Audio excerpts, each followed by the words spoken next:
O julgamento da ação, que pode levar à cassação do presidente Michel Temer, está marcado para começar na terça-feira da semana que vem no Tribunal Superior Eleitoral. É a análise da chapa Dilma Temer. No entanto, esse julgamento pode ser interrompido por um pedido de vista. E está conosco aqui no Jornal da Manhã o advogado do presidente Michel Temer, Dr. Gustavo Bonini. Doutor, bom dia, muito obrigado pela sua atenção.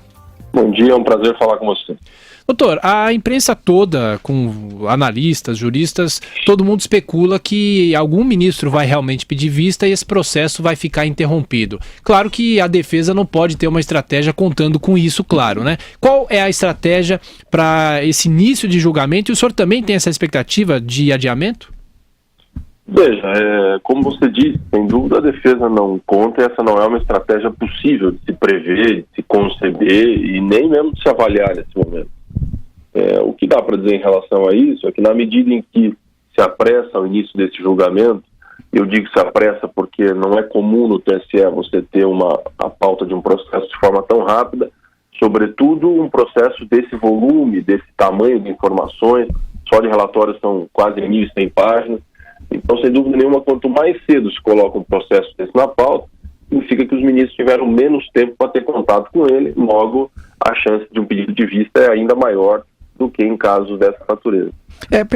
Para mim bom dia, doutor Gustavo Bonini, que sempre li muito, 1.100 páginas é pouco com o tempo que eles tiveram para estudar o processo. Eu acho que, eu vi um ministro até no jornal dizendo que tinha lido 200 páginas, 300 se cansou, ficou cansado, tal, coitado. Mas eu queria ver se ele tivesse uma enxada e fosse em Canudos capinar. Agora eu queria perguntar para o senhor uma seguinte questão.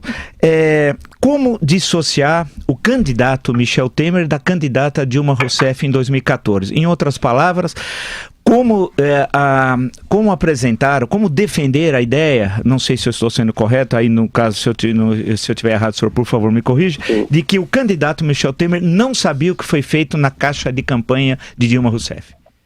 Ele não sabia porque ele não era o responsável pela arrecadação da conta de campanha dela. A legislação permite que o vice abra conta corrente, movimente os seus recursos, justamente em situações como a do presidente, que era um candidato que fazia a sua própria campanha, tinha poder político suficiente para fazer a sua própria campanha, e efetivamente assim se fez. Então, quem coordenava a arrecadação da conta de campanha da presidente Dilma era o Edinho e era todo o staff dela. O presidente Temer coordenava a sua conta de campanha. Portanto, ele somente pode ser responsabilizado, na nossa avaliação, pela conta de campanha que ele movimentava. O senhor acha que é uma jurisprudência... O senhor tem como base alguma jurisprudência que sustente essa defesa que o senhor vai realizar? Sim, veja, como eu tenho dito, não é uma viragem jurisprudencial isso que a gente está propondo. Já nas nossas alegações finais apresentadas na semana que vem, eu noticiei pelo menos 2 casos onde se relativizou essa ideia de unicidade absoluta da chapa, justamente porque no caso concreto havia particularidades que deixavam sem nenhuma dúvida que não teria havido participação do outro candidato integrante da chapa majoritária. Eu digo isso porque num dos casos se tratava de um governador já falecido e no outro se tratava de uma inelegibilidade do vice, que não pôde contaminar a do cabeça de chapa.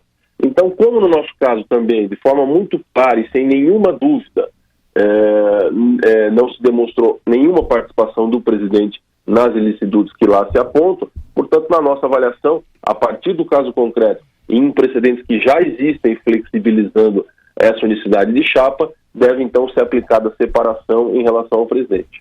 Doutor Napoleão, no direito penal essa questão está bem definida no artigo que trata do nexo de causalidade, em que a lei define que a ação de que depende a existência do crime só é imputável a quem...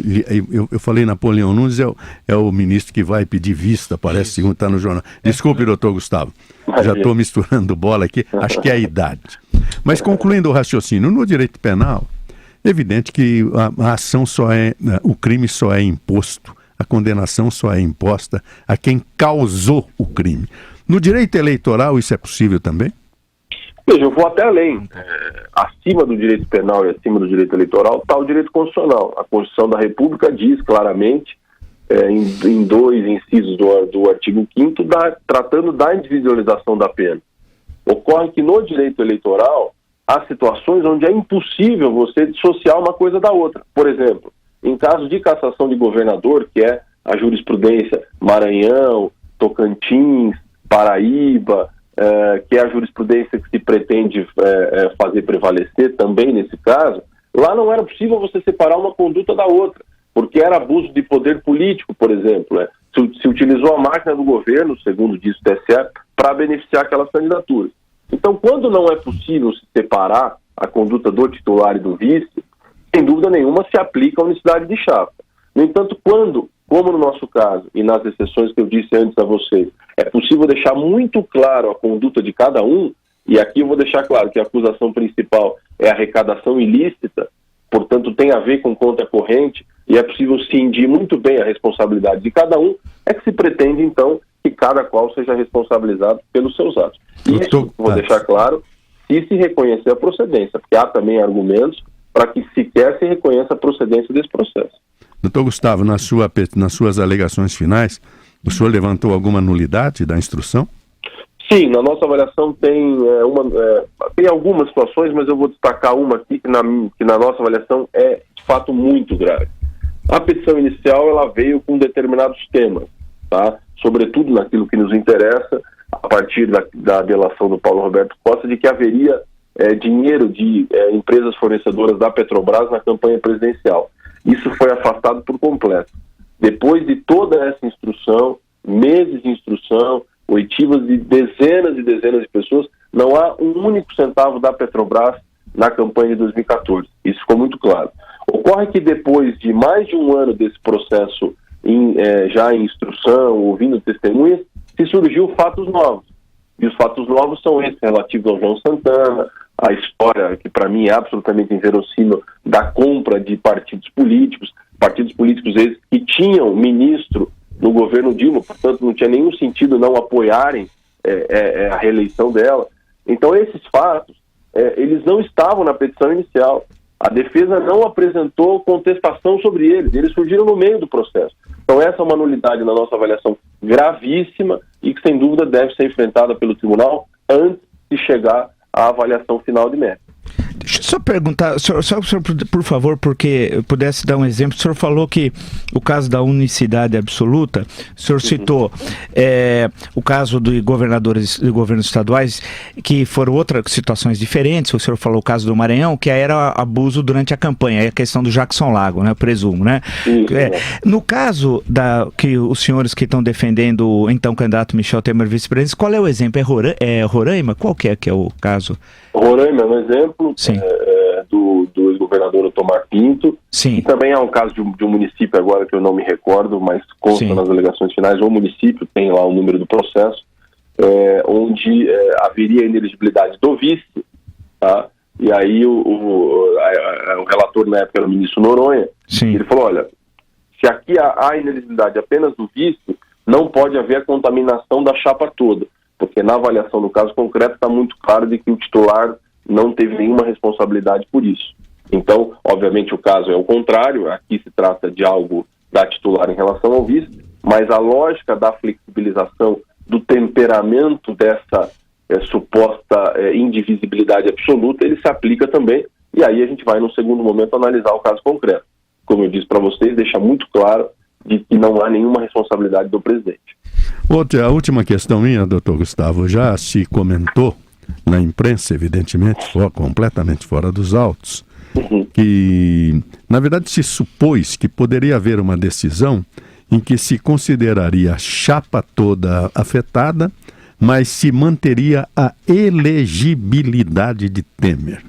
Tem alguma coisa a respeito no seu trabalho ou nos autos? Veja, essa é a jurisprudência pacífica do tribunal.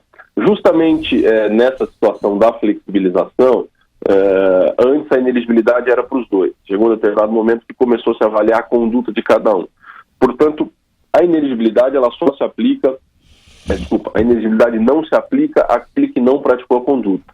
Isso já é jurisprudência pacífica, tem dezenas de precedentes. Então a gente nem se preocupou muito com isso, porque como de fato não há nenhuma linha sequer no processo indicando a responsabilidade pessoal do presidente, essa jurisprudência deve ser mantida de forma tranquila. Então, nossa preocupação não é em relação à inelegibilidade. Ela, para mim, eu já dou como certo de que ela não pode ser aplicada ao presidente. O que eu trato aqui é da cassação de mandato especificamente a partir dessa lógica que eu disse a vocês. Ok, doutor Gustavo Bonini, advogado do presidente Michel Temer. Muito obrigado pela entrevista ao Jornal da Manhã. Bom trabalho ao senhor. Obrigado, fico à disposição.